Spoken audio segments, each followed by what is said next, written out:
Assalamualaikum warahmatullahi wabarakatuh. Pada video kali ini saya akan menjelaskan tentang prinsip solid dan desain pattern.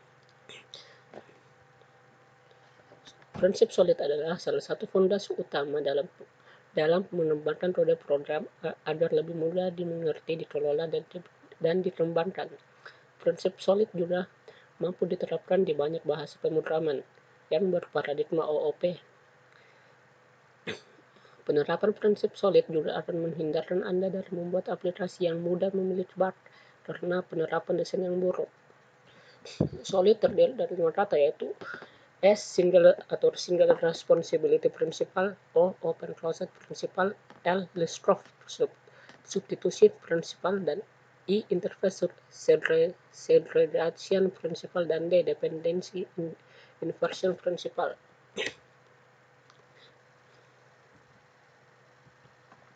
Pertama adalah single responsibility principle, yaitu satu kelas atau metode mempunyai hanya tepat satu tanggung jawab atau responsibility. Jika kelas atau metode tersebut memiliki dua tanggung jawab, maka lakukan refactoring dengan membuat satu kelas atau metode baru. Dari contoh di samping, kita bisa lihat bahwa kelas service memiliki dua responsibility, yaitu menangani inventory dan juga pemasukan dan pengeluaran.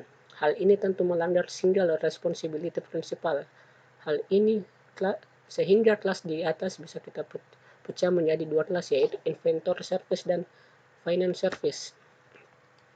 Nah, dengan memecah kelas service menjadi inventory service dan finance service, maka setiap kelas tersebut akan bertanggung jawab terhadap perubahan-perubahan di dalam kelas tersebut.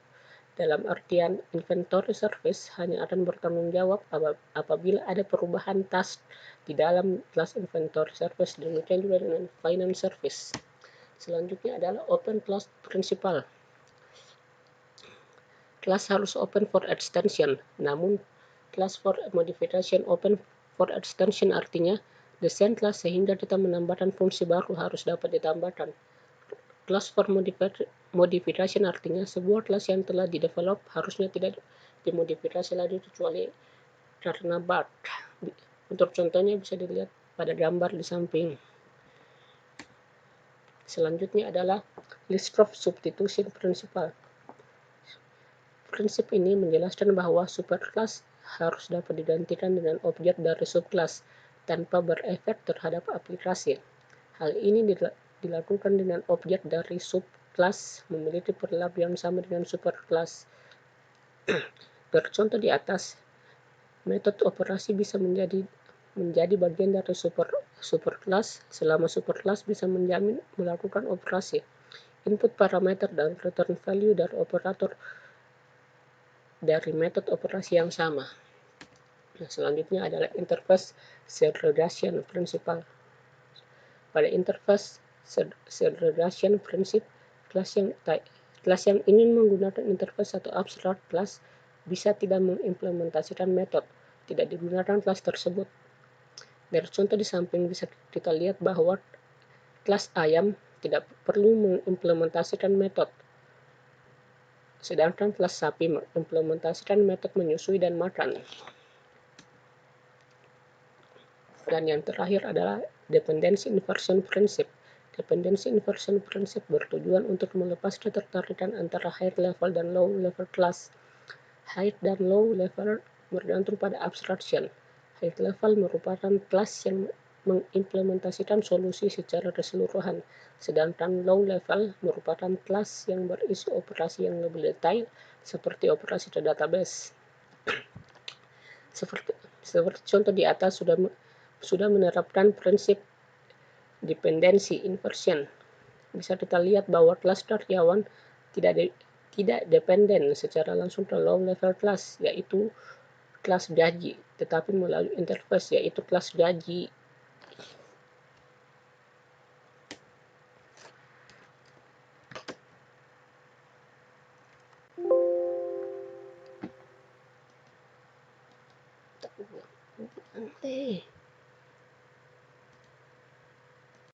Nah, untuk selanjutnya kita akan menjelaskan tentang desain pattern. Nah, apa itu desain pattern? Desain pattern adalah sebuah pola desain untuk solusi dalam memecahkan masalah secara umum pada pengembangan software atau aplikasi yang hampir pasti ditemui oleh developer. Nah, desain pattern sendiri itu adalah ibarat sebuah konsep atau template yang dapat kita terapkan dan gunakan ke dalam bahasa pemrograman. Penggunaannya juga itu situasional, jadi tergantung masalah yang kita temui saat.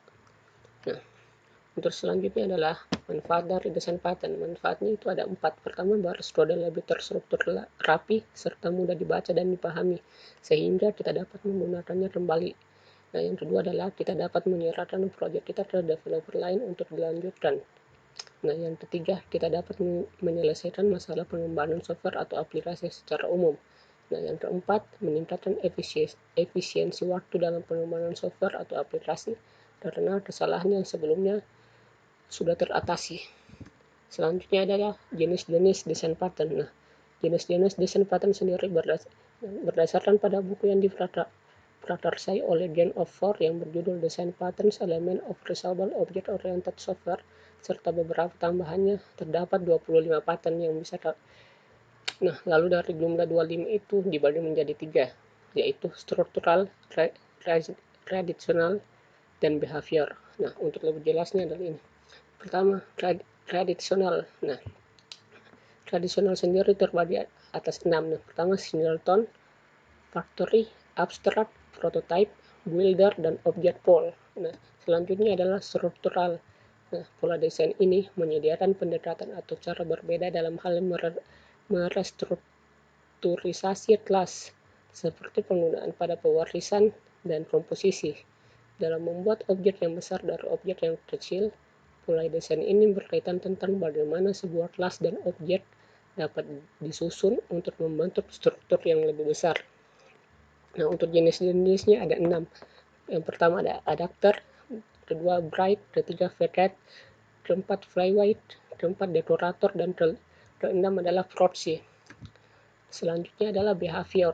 Nah, behavior sendiri pola desain ini berkaitan tentang interaksi dan respon antar objek. Untuk jenisnya ada 5. Yang pertama, null object, iterator pattern, visitor pattern, strategy pattern, dan template. Nah, untuk contoh desain pattern bisa dilihat pada foto berikut ini. Nah, untuk coding, nah, seperti dilihat di contoh ini, penggunaan desain pattern di atas menggunakan bahasa pemrograman Java. Nah, bisa kita lihat di sini kita bisa membagi atau mengelompokkannya sesuai dengan objek berdasarkan operasi atau metode itu sendiri. Nah, ini salah satu contoh dari banyak hal tentang konsep desain pattern yang bisa dipelajari. Tapi setidaknya ini adalah gambaran kecil tentang desain pattern. Nah, sekian video dari saya. Terima kasih. Jangan lupa like, comment, dan subscribe.